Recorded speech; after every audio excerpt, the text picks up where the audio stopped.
The inner control of thoughts is a further development once the poise of the witness consciousness has been attained.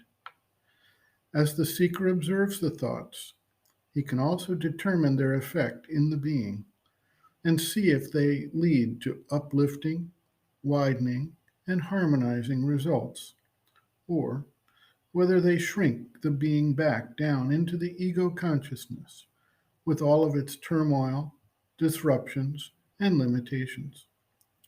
For the yogic practitioner, the issue is not one of an artificial external moral or ethical code, but rather the consciousness impact of the thoughts that are permitted to act within the being.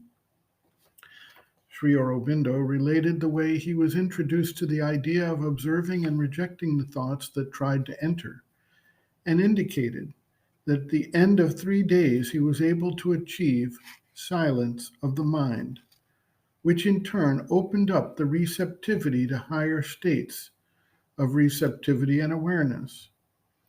He was asked to see that the thoughts came from outside, and as they tried to enter, he should reject them. This somewhat strenuous approach is not suited for everyone, and most teachers recommend simply observing without reacting and letting them glide through without being grabbed on and followed. Either way, the active or the passive means can lead to the end result of bringing quiet, silent receptivity to the mind.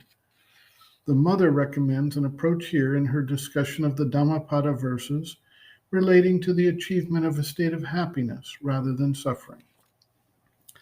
In the book, Commentaries on the Dhammapada, the mother provides insight into a number of verses from this classical Buddhist text. The Dhammapada states, quote, "He has insulted me, he has beaten me, he has humiliated me, he has robbed me. Those who do not nourish thoughts such as these foster no hatred," end quote.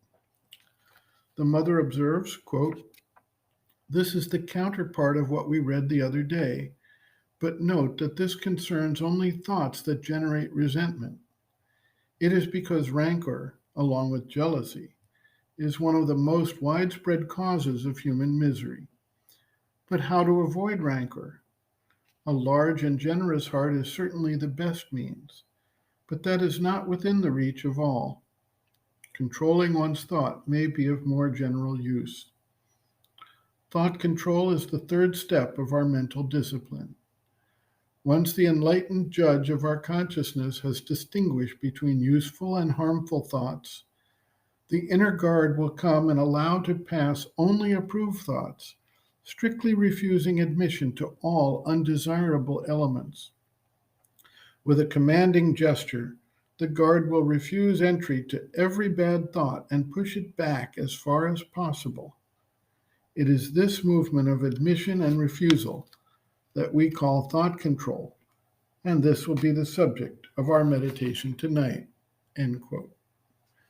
Reference, Sri Aurobindo and the Mother, Living Within, the Yoga Approach to Psychological Health and Growth, Disturbances of Mind, Unruly and Perturbing Thoughts, pages 35 to 43.